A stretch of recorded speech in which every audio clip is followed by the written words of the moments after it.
अस्सलामु अलैकुम रहमतुल्लाहि व बरकातुहू।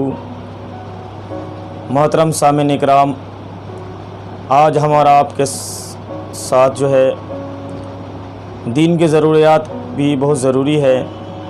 दुनिया के काम काज के साथ साथ दीन का काम भी बहुत ही अहम है, लेकिन आज हम लोग दीन के काम की तरफ बहुत ही कम राग़िब हुए हैं। आइए आज मैं आप लोगों को कुछ ऐसी बातें बताऊं जो लोग सोचते हैं कि वो छोटी सी बात है, लेकिन ये बहुत अहम और बहुत ज़रूरी बात है। आज हम आपके सामने वज़ू के बारे में कुछ ज़िक्र अज़कार करना चाहते हैं कि वज़ू क्या चीज़ है और वज़ू के बगैर हमारी नमाज़ कैसी है। अगर आप सही से वज़ू नहीं करेंगे तो आपकी नमाज नहीं होगी।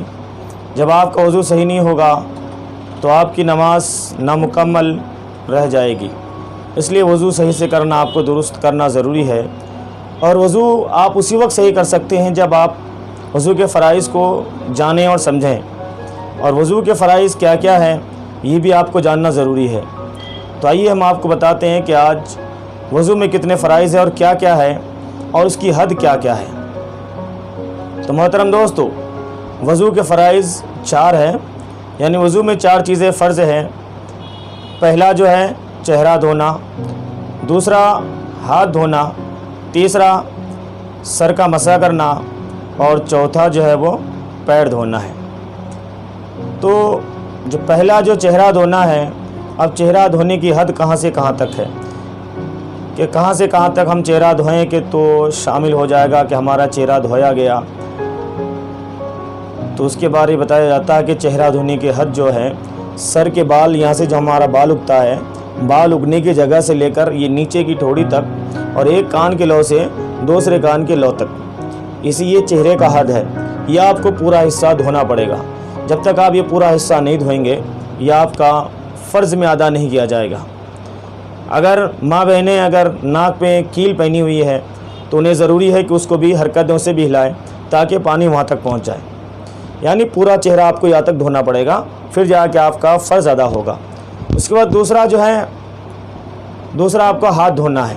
हाथ कहाँ से कहाँ तक धोना कि हाथ आपको कहने समेत धोना, यहाँ तक, बिल्कुल यहाँ तक धोना है, कहने के उस पार तक। जब यहाँ तक आप धोएंगे तो आपका फ़र्ज़ अदा होगा। और ख़्याल रखें कि जब आप हाथ धोने लगें तो ये जो हिस्सा है यहाँ पर हाथ आपको ज़रूर मसलना चाहिए ताकि यहाँ पानी पहुँच जाए सही से। बहुत लोगों का पानी यहाँ पहुँचता नहीं है। बहुत लोग सोचते हैं कि चलो 3 बार ऐसे ऐसे कर लिए वज़ू हमारा हो गया।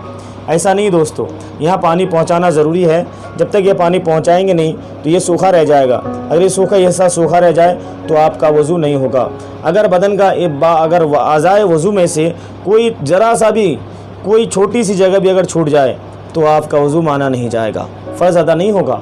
इसलिए ज़रूरी है कि चीज़ों का ध्यान रखें। अगर हाथों में अंगूठी है तो उस अंगूठी को हिलाइए, उसको हरकत दीजिए ताकि उसके नीचे तक पानी पहुँच जाए। और माँ बहनें सब लोग खुसूस गुजारिश है कि अगर वो नील पॉलिश लगाते हैं तो नील पॉलिश में वैसे भी वज़ू नहीं होगा। जब आपकी नील पॉलिश हाथ में होगी तो उस नील पॉलिश के नीचे पानी पहुंचेगा नहीं, और जब पानी नहीं पहुंचेगा तो ये आपका वज़ू नहीं होगा। जब वज़ू नहीं तो नमाज नहीं।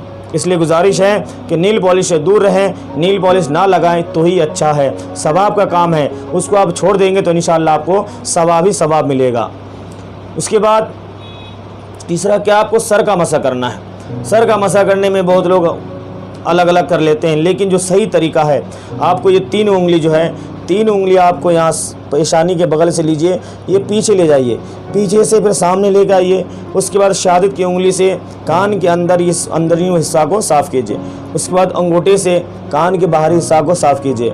उसके बाद हथेली के पीठ से जो है आप जो है गर्दन का मसा कीजिए, गले का नहीं, गर्दन का मसा कीजिए। बहुत लोग गले का मसा करके ऐसे चूम लेते हैं, गले का नहीं करना, हमें गर्दन का मसा करना है। ये 3 चीज़, 3 हो, गले का मसा का नहीं बल्कि गर्दन का मसा करना है। मसा करने के बाद हाँ, और इमाम आज़म रज़ी अल्लाह तआला अन्हु जो हमारे इमाम हैं, हज़रत इमाम आज़म रज़ी अल्लाह तआला अन्हु के नज़दीक क्या है, चौथाई सर फ़र्ज़ है। अगर आपने चौथाई सर का मसा कर लिया तो आपका मसा हो जाएगा, मसा मान लिया जाएगा। और जो चौथा है वो क्या है, पैर धोना है। आपको पैर धोना है टखनों समेत, टखनों के ऊपर तक, और टखनों के ऊपर तक आपको धोना है। एड़ी के ऊपर से जो गुद्दी जो हिस्सा, जो गुद्दी वाला हिस्सा है, वहाँ पर पानी पहुँचना ज़रूरी है, कंपलसरी है। वहाँ पानी पहुँचता नहीं है, बहुत लोग क्या करते हैं, वज़ू कर लेते हैं और निकल लेते हैं। लेकिन वहाँ पानी आपको कैसे पहुँचेगा, आपको हाथ से वहाँ पर जो है मसा करना है, तब जाके वहाँ पानी पहुँचेगा। और जब पानी पहुँचेगा, जब भी आपका वज़ू माना जाएगा। इसलिए दोस्तों, आप लोगों से गुजारिश है कि आप सही से वज़ू कीजिए, बेहतरीन वज़ू कीजिए। अगर आप बेहतरीन वज़ू करेंगे तो इंशाअल्लाह आपकी नमाज़ भी अच्छी होगी। जब नमाज अच्छी होगी तो खुदा ताला की बारगाह में वो मकबूल होगी। अल्लाह की बारगाह में दुआ करता है कि मौला हम तमाम मुसलमानों को नेक अमल करने की तौफीक अता फ़रमाए, और हम सबको 5 छोटे अम्मा जमात नमाज़ पढ़ने की तौफीक और रफ़ीक अता फ़रमाए। ये दीन की बातें हैं दोस्तों, लोगों तक फैलाइए, दोस्त अहबाब तक फैलाइए। दीन की बात लोगों तक पहुँचाना ये सवाब का काम है। हमारी इस वीडियो को लाइक कीजिए, शेयर कीजिए, कमेंट कीजिए, और जहाँ तक हो सके इसको सब्सक्राइब कीजिए। अस्सलामु अलैकुम रहमतुल्लाहि व बरकातुहू।